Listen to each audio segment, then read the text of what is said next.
A beautiful day. It was good to get back on the field, getting ready for our next opponent, division opportunity right here, NFC opportunity, all those things. And for us, every single game, it's so important that we have the same approach. We trust in our process.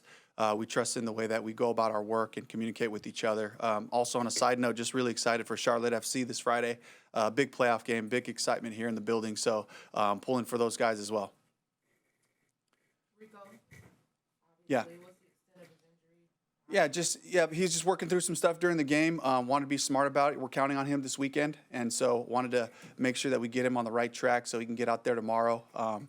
Get some practice reps and all that. But as he continues to emerge as an important part of what we're doing, we got to make sure that we get him to game day. He's ready to go, and that'd be the plan. It doesn't sound like a whole lot of concern there then about him being ready for Sunday. No, just being smart about it, taking all the information in and saying, if we can push this thing back another day, get him some rest, some recovery in RTP, and then, get him back out there tomorrow practicing in some fashion and then with the whole intent of just getting him ready for Sunday. Asante Samuel's visiting. Yeah. What started that whole process, and have you been able to watch him yet? So I haven't watched him on the field working out. We brought him in to meet him, talk to him, take him through the whole process, and really nice conversation with him. A fantastic player for the Chargers for a while. Has played in our scheme, all those things, and it's part of our process. When there's guys out there that are coming back from injuries that are ready to go, let's look at all of them. And you never know; it's a long season, so just keeping all of our options open. Dave, obviously you want Rico to be healthy, but you've talked about how important it is to have two really good running backs because it's such a violent position. Does that kind of affirm that belief of yours with him dealing with this injury?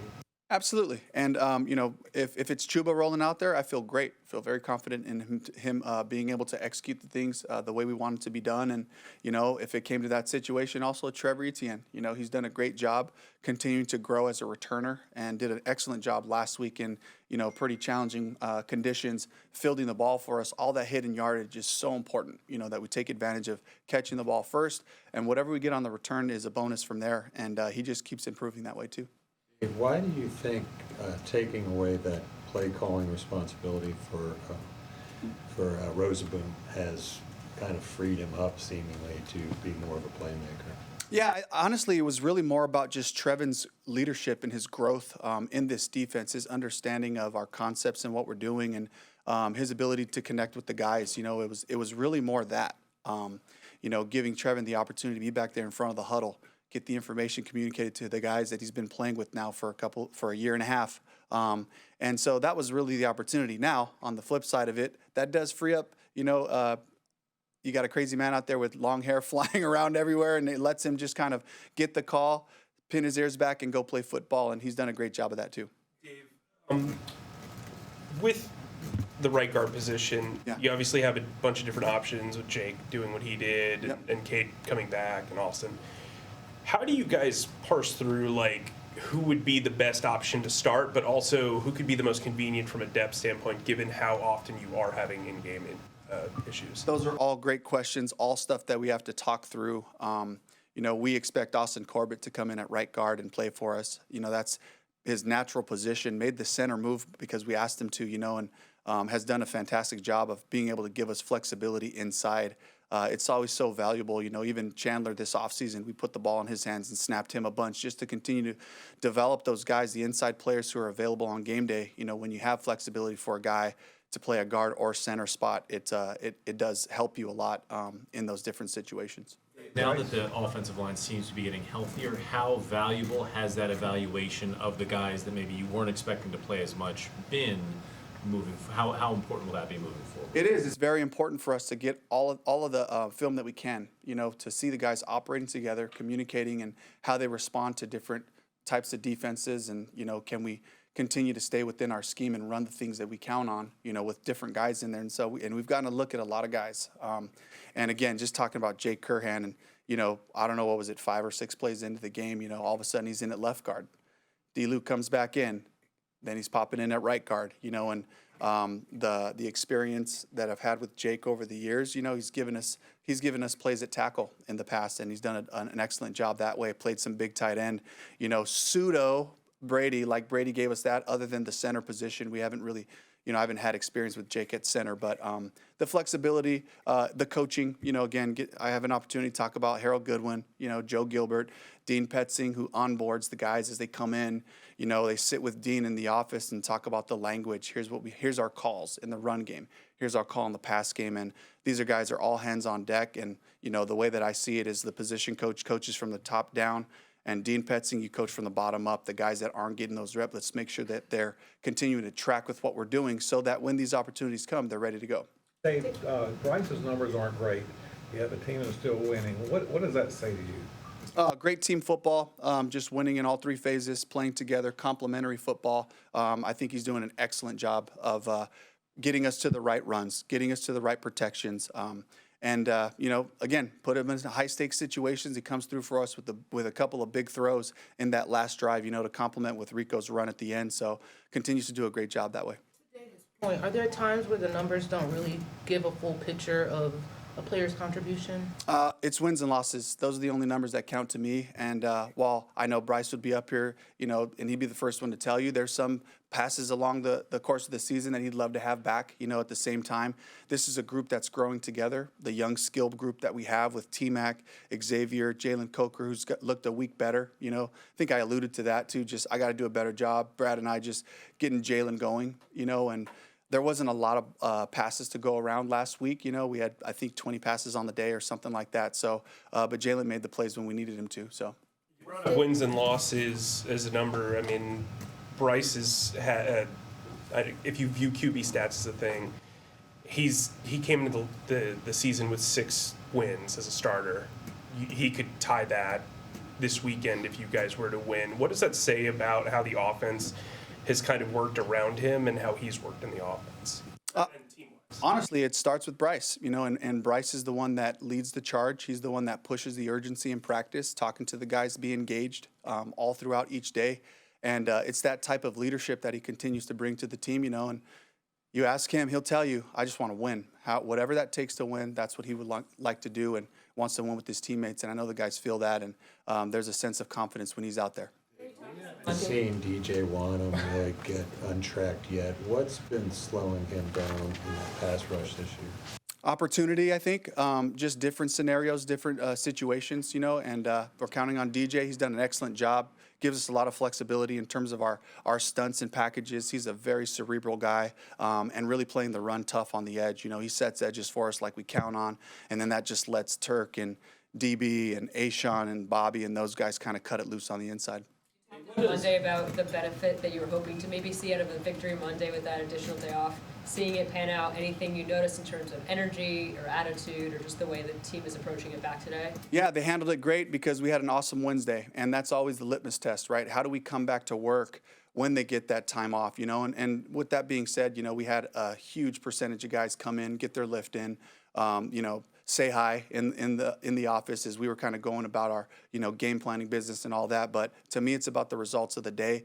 It was a focus group today, a lot of communication, a lot of great stuff happening, and so for me, that gives me the confidence that they've handled this right, and it's a sign of a maturing team. Planning look or change when your opponent trades away 2 major contributors.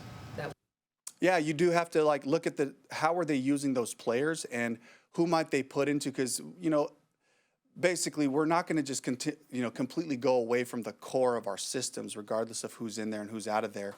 So we try to look through the roster to say who could fill that role in some way, shape, or form. Rashid Shaheed's a fantastic player. He's got a lot of speed down the field. They use him a certain way with jet sweeps, but they have a lot of other players. So we have to consider that part to say, who might fill that role and be ready for those adjustments. Can you go back to Bryce for a second?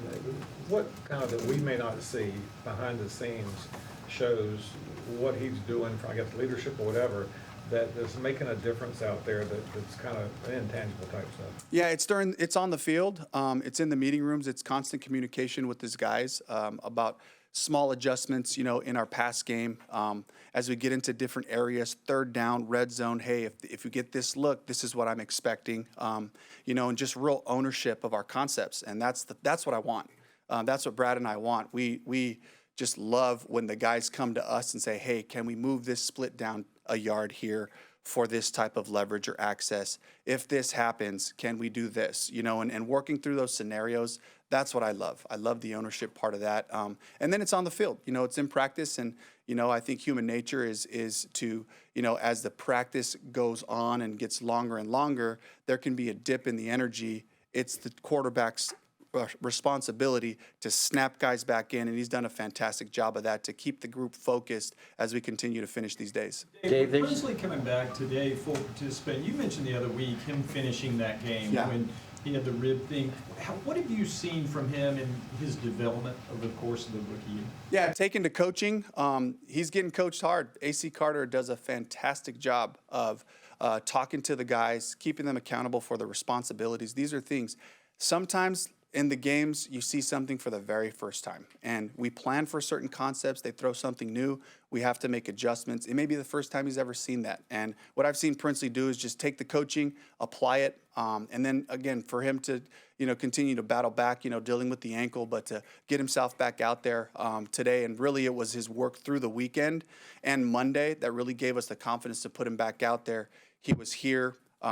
He got great rehab while we were in Green Bay, and showed back up on Monday, was ready to go, proved that he could move around enough to get back out there in practice, and he did a good job today. Dave, Trayvon Merrick. We're gonna do two more. We'll do two more. We'll do Steve, we'll do Deshaun. Dave, I mean, you know the recent history of winning around here, and it's been a while since you got to the postseason. A win like that over Green Bay, who's top team in the NFC or was coming in. What does that do for this team's confidence? And did you see this week, maybe even practice today, guys coming out with, hey, maybe we can surprise some people?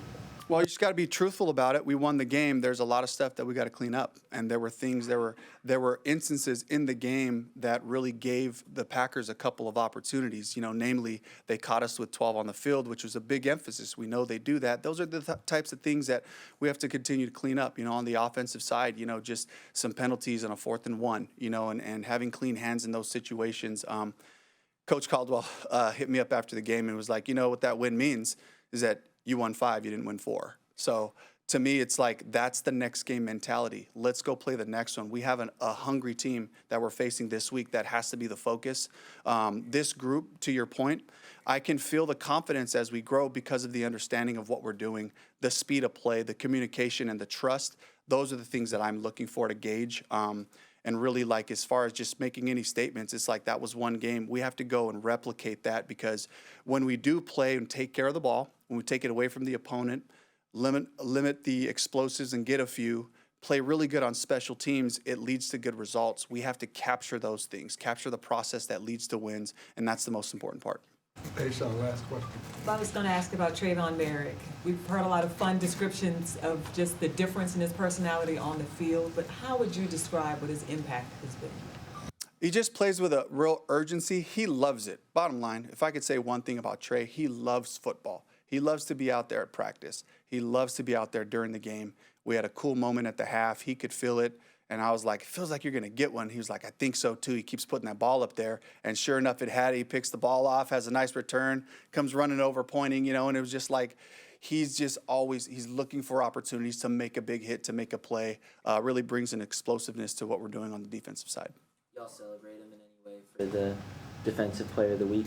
We just recognize it, whenever our players are recognized publicly, and try to make sure, and they understand too, it's, while one guy may get the praise, it's a group playing together. It's a defense that was 4 for 5, really kept the offense 1 for 5 in the red zone playing together, and, when it was Rico, it's about the offensive line. It's about the tight ends and the receivers blocking downfield, and it takes the full group to get that done, and certainly in the special teams as well.